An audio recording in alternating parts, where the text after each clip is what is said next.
पहले भी कहा हूँ, आज भी कह रहा हूँ कि वह भ्रष्टाचारियों का गठबंधन है,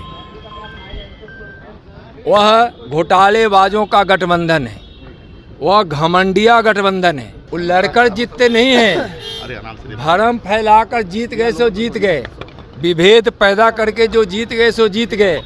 अब भविष्य में कभी जीतने वाले नहीं हैं। 40 की 40 सीट 2024 में माननीय प्रधानमंत्री जी को शानदार तरीके से तीसरी बार प्रधानमंत्री बनाने के लिए पटना में बीजेपी प्रदेश कार्यालय में भाजपा कोर कमेटी की बैठक हुई। बैठक समाप्त होने के बाद केंद्रीय गृह राज्य मंत्री नित्यानंद राय ने डिप्टी सीएम तेजस्वी यादव के राहुल गांधी को लेकर दिए गए बयान पर प्रतिक्रिया देते हुए कहा कि वो लड़कर नहीं जीतते हैं, भ्रम फैलाकर जीत गए तो जीत गए। उन्होंने कहा कि वो लोग जनता के लिए नहीं, अपने लिए राजनीति करते हैं और अपने परिवार के लिए करते हैं। नित्यानंद राय ने कहा कि बिहार में अपराधी राज समाप्त होना चाहिए। उन्होंने कहा कि 40 की 40 सीटें 2024 में बीजेपी जीतेगी और प्रधानमंत्री मोदी को जनता तीसरी बार मौका देने जा रही है। और क्या कुछ कहा, आप खुद ही सुनिए। किसी न किसी रूप से विपक्ष को तब परेशान किया जाता है, जो लड़ेगा वही जीतेगा। वो लड़कर जीतते नहीं हैं, भरम फैलाकर जीत गए सो जीत गए, विभेद पैदा करके जो जीत गए सो जीत गए। अब भविष्य में कभी जीतने वाले नहीं हैं। जनता समझ गई है कि वह जनता के लिए नहीं, विकास के लिए नहीं, शांति के लिए नहीं, अपने लिए ही वो लोग राजनीति करते हैं, अपने परिवार के लिए करते हैं। इसलिए कुछ ना दूसरा कि भाई जो भ्रष्टाचार करेगा, इस देश को आप बताइए, बिहार को भ्रष्टाचार से मुक्त होना चाहिए कि नहीं होना चाहिए? इस यहाँ क्या अपराधी राज समाप्त होना चाहिए, होना नहीं चाहिए? अपराधियों को संरक्षण देना, भ्रष्टाचार खुद करना, खुद घोटाला करना और घोटाला करने वालों को संरक्षण देना, इस प्रकार के लोग के पास कानून तो पहुँचेगी ही, कानून तो कार्रवाई करेगी ही।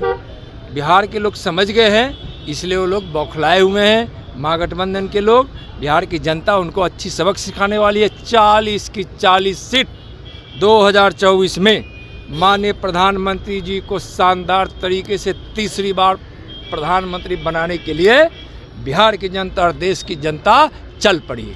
370 आज हटने का 4 साल पूरा हुआ है। कहा जा रहा था कि जो छुएगा वो बर्बाद हो जाएगा, खून की नदियां बह जाएगी और कश्मीर राज्य में। देखिए 370 हटने के बाद कश्मीर में जो विकास की धारा बह रही है, विकास में वहाँ के विकास के कारण लोगों को काफ़ी रोज़गार मिल रहा है।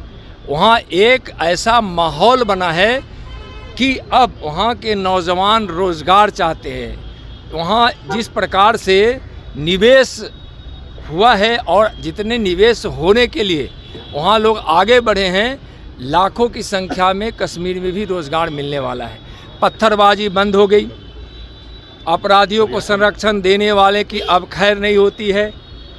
पूरे भारत के लोग से कश्मीर के लोग जुड़ चुके हैं और लोग बहुत खुशी से और आनंद में हैं। अभी देखे होंगे कि 34 बरस बाद कश्मीर के उस श्रीनगर में मुहर्रम मना लाल चौक पर 34 बरस के बाद। अब खेतों में किसान ठीक से खेती कर रहे हैं, फल के, सेब के खेती करने वाले खेती कर रहे हैं, फसल उगाने वाले फसल उगा रहे हैं। वहाँ उद्योग लग रहा है, वहाँ अच्छे अच्छे शिक्षण संस्थान खुले हैं, रेल लाइन गई है वहाँ अच्छे तरीके से सड़कें बन रही है और अभूतपूर्व पर्यटकों की वहाँ वृद्धि हुई है। 1.5 करोड़ पर्यटक वहाँ अब कश्मीर जाने लगे हैं। इसका मतलब है कि वहाँ सबके रोजगार के रास्ते खुले हैं, शांति का माहौल है। इने गिने चुने कहीं कहीं अपराधी अपना पैर फैलाना चाहता है तो उसको भी देश की सेना, जम्मू कश्मीर की प्रशासन, देश की पैरामिलिट्री फोर्स अच्छे से सबक सिखाती है।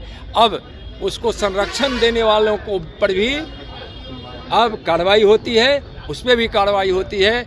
देश कश्मीर से आतंकवाद लगभग समाप्ति की। परफेक्शन IAS UPSE और BPSC फाउंडेशन क्लासेस के लिए समर्पित संस्थान। यहाँ आपको UPSE selected and interview appeared faculties द्वारा गाइड किया जाता है। Separate batches for Hindi and English medium. 65वीं और 64वीं BPSC एग्जाम में 69 और 107 रिजल्ट्स एवं 66वीं BPSC एग्जाम में 131 रिजल्ट्स हासिल किया है परफेक्शन IAS टीम ने। परफेक्शन IAS कुमार था या देश की एकता और अखंडता के लिए, देश की में एक रूपता के लिए, कश्मीर के गरीबों को जो पहले से दलितों को पिछड़ों को आरक्षण का लाभ नहीं मिलता था उसको, वैसे जिनको वंचित कर रखा था वैसे वर्ग को और वहाँ विकास रुकी हुई थी, वह विकास जो तेजी से दौड़ने लगी है। और वहाँ 370 धारा हटने के बाद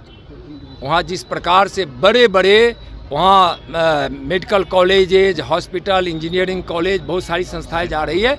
एक देश के पूरे विकास के दौर के साथ कश्मीर भी जुड़ चुका है। सर आज 31 बैठक हुई है, इसमें क्या विषय पर चर्चा हुई? वो उस पर लोकसभा अध्यक्ष नहीं 31 तारीख अरे भैया, की भी बैठक हो रही है। भारतीय जनता पार्टी संगठन और कार्यकर्ता चुनाव की तैयारी एक दिन नहीं करते हैं।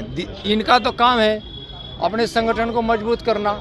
जब भारतीय जनता पार्टी के संगठन में हमारे कार्यकर्ता, हमारे नेता लगकर दिन रात जब संगठन का विस्तार करते हैं तो लोग हमारे संगठन से जुड़ते हैं तो भारतीय जनता पार्टी को देखते हैं। भारतीय जनता पार्टी की नीति और माननीय प्रधानमंत्री जी का नाम और काम देखकर आज संगठन इतना विस्तृत हो गया है कि अब संगठन और समाज में अंतर ही नहीं रह गया।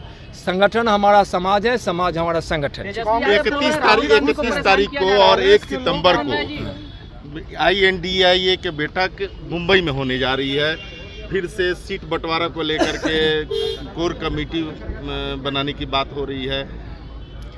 देखिए, कुछ भी कर ले, मैं पहले भी कहा हूँ, आज भी कह रहा हूँ कि वह भ्रष्टाचारियों का गठबंधन है, वह घोटालेबाजों का गठबंधन है, वह घमंडिया गठबंधन है। और लोग यह जान चुके हैं कि हमारा जनाधार खत्म हो गया है, तो हम महागठबंधन करके वहाँ मंच पर इकट्ठे होकर लोगों को भ्रमित कर देंगे और लगेगा कि अब यह लोग भी अब गठबंधन बनाकर ताकत में हैं। ऐसा कुछ नहीं है। जितना वो इकट्ठे होने की तैयारी कर रहे हैं महागठबंधन के लोग, और इधर देश की जनता नरेंद्र मोदी जी के साथ इकट्ठी हो चुकी है। अब वहाँ नेता इकट्ठे हो रहे हैं, वो भी कुछ वैसे दल के जो भ्रष्टाचारी दल है, घोटालेबाजों का वह प्रतीक दल सब है। और यहाँ जनता नरेंद्र मोदी जी के लिए पहले से ही मन बनाकर इकट्ठा होकर 24 की तैयारी कर चुकी है।